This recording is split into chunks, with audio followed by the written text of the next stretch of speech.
அரசியல் சித்தாந்தம் மட்டும்தான் நமக்கு எதிரியா? அப்படின்னா நமக்கு ஒரே ஒரு எதிரி தானா?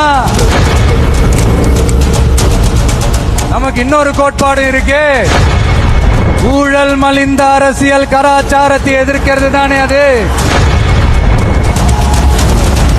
இந்த பொய் சொல்றவங்களுக்கு மட்டும்தான் இங்க இடம். பொய் சொல்லாதவங்க எல்லாருமே பொய் சொல்றவங்க, எல்லாமே ஜால்ரா பண்றவங்க.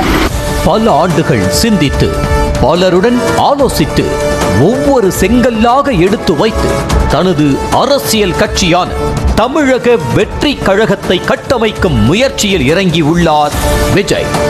திரை வாழ்க்கையின் உச்சத்தை உதறி தள்ளிவிட்டு அரசியலுக்கு வந்ததாக உணர்ச்சி பொங்க பேசி அரசியல் களத்தில் அடியெடுத்து வைத்துள்ள விஜயின் நம்பிக்கைக்குரிய தளபதியாக பார்க்கப்படும் புஸ்ஸி ஆனந்த் விஜயின் கனவை உடைத்து நொறுக்கி விடுவாரோ என்ற அச்சத்தை ஏற்படுத்துவதாக கட்சிக்குள்ளேயே வேதனை குரல்கள் எழத் தொடங்கியுள்ளன. சில நாட்களுக்கு முன்பு தூத்துக்குடி மாவட்ட தமிழக வெற்றி கழகத்தினர் இடையே உட்கட்சி பூசல் என தகவல் வெளியானது. அதாவது தூத்துக்குடியில் தற்காலிக மாவட்ட பொறுப்பாளராக இருந்து வரும் அஜிதா ஆக்னல் தரப்புக்கும் ஓட்டப்பிடாரம் பகுதி பொறுப்பாளர் பாலா தரப்புக்கும் அடிக்கடி முட்டிக்கொள்ள அது குரூஸ் பெர்னாண்டஸ் சிலைக்கு மாலை அணிவிக்கும் நிகழ்வில் வெளிப்படையாக அம்பலமானது. இரு தரப்பும் தனித்தனியாக வந்து மாலை அணிவிக்க அஜிதாவுக்கு முன்பாகவே பாலாவை மாவட்ட செயலாளர் என அவரது ஆதரவாளர்கள் கோஷம் போட்டு குஷிப்படுத்தி அஜிதாவை ஆத்திரப்படுத்திய நிகழ்வும் அரங்கேறியது.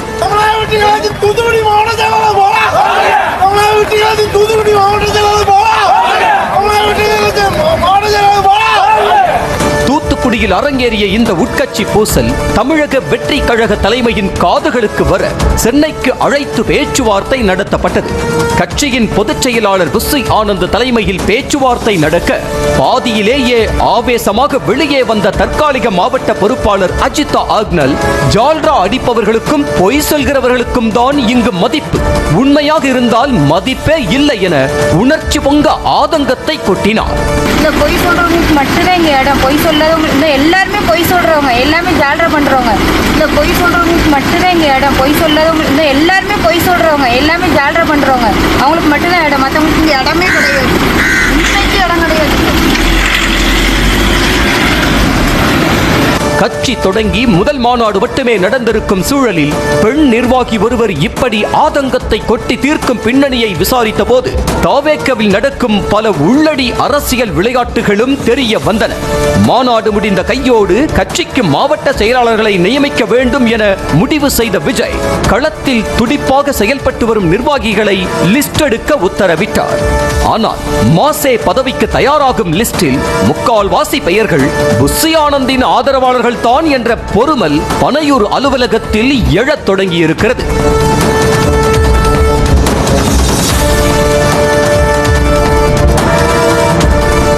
தனது கண்ணசைவுக்கு கட்டுப்படும் நிர்வாகிகளுக்கு மட்டுமே பொறுப்பு என புஸ்ஸி ஆனந்த் தண்ணீர் ராஜ்யம் நடத்தி வருவதாக கூறப்படுகிறது.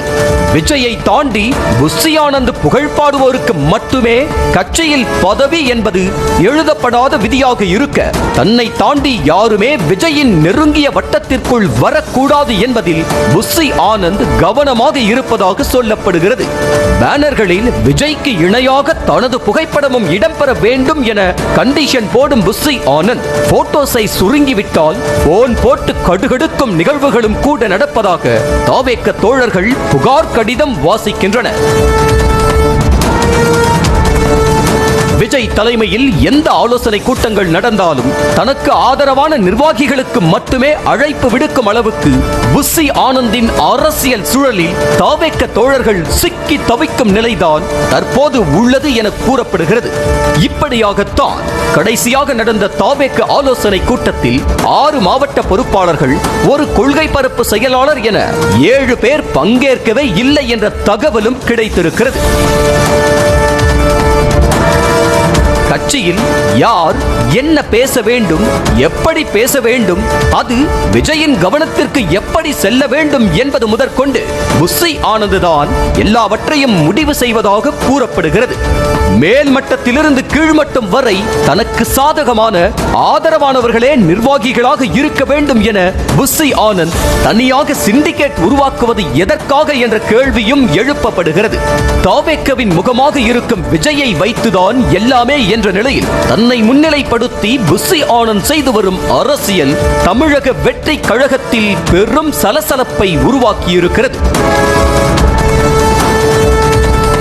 இதனால் தான் தூத்துக்குடி மாவட்ட தற்காலிக பொறுப்பாளர் அஜிதா அக்னல் அழாத குறையாக ஆதங்கத்தை கொட்டியதாக சொல்கிறார்கள். கோவிலில் சாமியை பார்க்க பூசாரிக்கு தட்சணை கொடுப்பது போல விஜயை பார்க்க வேண்டும் என்றாலும் புஸ்ஸி ஆனந்தின் அருள் இருந்தால்தான் நடக்கும் என்ற நிலையே இருப்பதாக புலம்பும் தாவேக்கவினர் புஸ்ஸி ஆனந்த் தண்ணீர் ரூட்டில் தலை தூக்கி வருவதாக குமுறுகின்றனர். விஜயின் முதல் மாநாடு ஏற்படுத்திய அதிர்வலைகளை விட தற்போது அரசியல் கட்சியில் நடக்கும் பதவி சண்டைதான் எங்கு பார்த்தாலும் பரபரப்பாக பேசப்பட்டு வருகிறது. இதற்கெல்லாம் காரணம் விஜய் கட்சி நிர்வாகிகளுடன் காட்டும் இடைவெளிதான் என்ற பார்வையும் முன்வைக்கப்படுகிறது. தற்போது பெரும்பாலான விஷயங்களில் புஸ்ஸி ஆனந்த் சொல்வது மட்டுமே விஜயின் காதுகளுக்கு செல்கிறது என்ற நிலையில் விஜயே நேரடியாக நிர்வாகிகளை சந்தித்து பேசுவதுதான் இவற்றுக்கெல்லாம் தீர்வாக அமையும் என்கிறார்கள் பாதிக்கப்பட்டவர்கள்.